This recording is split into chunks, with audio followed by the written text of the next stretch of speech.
Funny how desperation makes you take what you can get, even if it's the worst.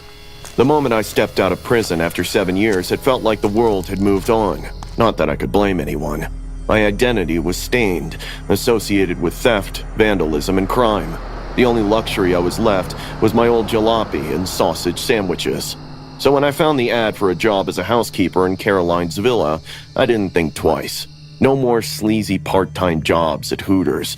No more drunken creeps treating me like crap. I just wanted something to keep me off the streets. The interview was unsettling. Caroline, the lady of the house, was a 75-year-old widow. From the second I saw her, something felt wrong. Her smile stretched too far, like it didn't belong on her face. Her eyes darted around, wild and jittery. Then, without warning, she let out this soft, eerie giggle that sent a chill down my spine. I caught her lips moving, whispering to herself, too quiet to make out. My gut screamed at me to leave, but I needed this job. There's not much to do. Just clean and help look after my son Judas, she said, her eyes widening. He's been resting.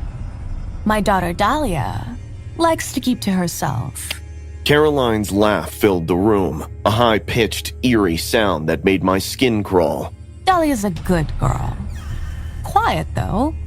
She doesn't talk much, just stares. Despite the weird vibes, I took the job. What else was I gonna do? Sleep in my car forever? I packed up my few belongings and moved in the next morning. The house was huge, but not in the grand, cozy way you'd expect. No, it was dark and musty, and every corner felt like somebody's gonna jump out at you. Caroline showed me to my attic room. You'll start tomorrow, Caroline said, grinning again. There's only one rule. Never step outside your room past midnight. The attic door slammed shut behind her, and I was alone with my thoughts in a mess outside. The world stuck with me as I lay down. I didn't sleep well. The sound of wind scraping against the old windows, mixed with the faint hum of whispers from below, kept me on edge. By morning, I was already regretting my decision.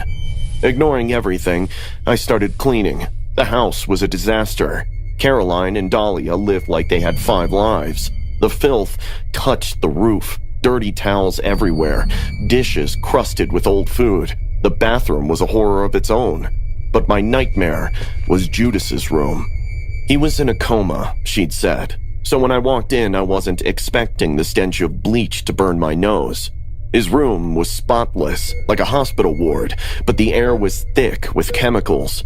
Judas lay motionless on the bed, pale and sickly. For a moment, I could swear he wasn't breathing at all, but the beeping of the heart monitor reassured me. By nightfall, I was exhausted and passed out the moment I fell on the bed. It had to be around 1 a.m. when it happened. An ear-piercing scream smacked me right out of bed. My heart nearly fell off my mouth when the screams came again, sharp and desperate. Without thinking, I grabbed my flashlight and bolted downstairs. My steps halted outside of Judas's room. The door was slightly open, and the bed, his bed, was empty. The heart monitor was off, the sheets were rumpled, but there was no sign of Judas. My breath caught in my throat. Could he have woken up? Could someone in a coma just get up? A low guttural chant echoed from the basement.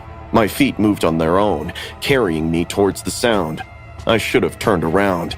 I should have run out of that house and never looked back. But I couldn't. My legs had grown a mind of their own. I crept down the stairs, one slow step after another until I reached the basement door. It was ajar, and an eerie orange light flickered from within. The scene inside had me frozen.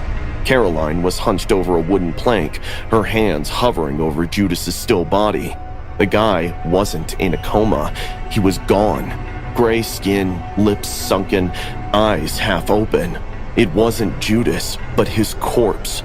And beside Caroline, Dahlia stood shivering like a leaf. Her eyes were wide with terror. What the hell are you doing? I yelled, not knowing it could be my worst mistake.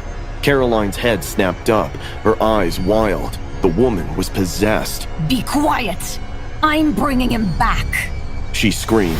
Next, I was flung backward, crashing into a shelf as Caroline wrapped her claws around my neck.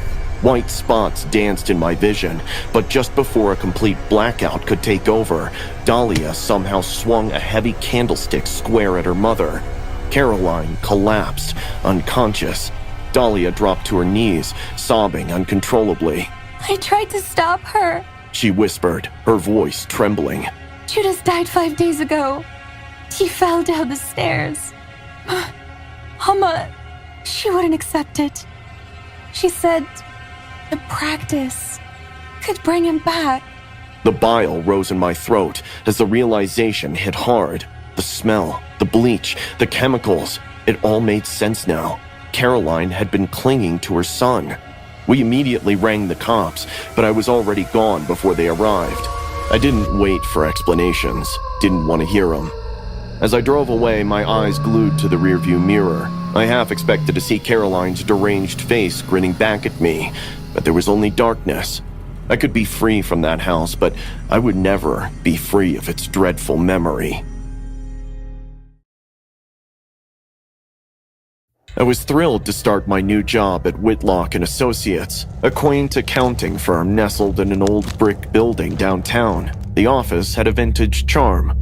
My desk was by one of those grand windows, and directly across from me sat a woman with long, dark hair that cascaded over her face.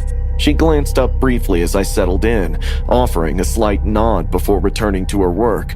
I smiled. Hi, I'm Emma. Nice to meet you. She didn't respond, her pen moving furiously over a notepad. The scratching sound was relentless, almost aggressive. I shrugged it off, assuming she was engrossed in something important. As the morning wore on, I couldn't help but notice her intense focus. Pages filled up rapidly, each one covered in what looked like haphazard scribbles. Curiosity gnawed at me. At one point, I tried to peek at what she was writing, but she immediately slapped her hand over the page, eyes still hidden behind her hair. During lunch break, I joined a few colleagues in the break room and caught a smoke with Lily. So, the woman who sits across from me, does she ever join you guys for lunch? She gave me a puzzled look. Who do you mean? The woman with long dark hair, always writing in her notepad. She chuckled nervously. Must be one of the others from upstairs. They don't gel. Back at my desk, she was still there, pen scratching away. She didn't eat, didn't stretch, didn't even shift in her seat. The pile of filled pages was now spilling onto the floor. You know, it's okay to take a break sometimes. Silence. I returned to my work, but the incessant scratching was maddening. I slipped on my headphones to drown it out. Later, needing a respite, I decided to get some coffee. As I stood up, I glanced at her. She was perfectly still, except for her hand. The way she wrote was almost mechanical, repetitive. In the hallway, I bumped into Mark, one of the IT guys. Hey, do you know if there's a problem with the heating? It's freezing by my desk. Mark raised an eyebrow. Haven't heard any complaints. I'll check the thermostat. Back at my desk, the temperature seemed to have dropped even more. I rubbed my hands together, glancing at the thermostat on the wall. It read a normal 72 degrees. The afternoon sun cast reflections on the window behind my colleague. I noticed something odd. Her reflection didn't match her movements. While she wrote feverishly, a reflection sat eerily still, head slowly turning to face me. My breath caught in my throat. I blinked hard. When I looked again, her reflection matched her actions. As the day neared its end, most of the office began to pack up. Hey, we're all heading out soon.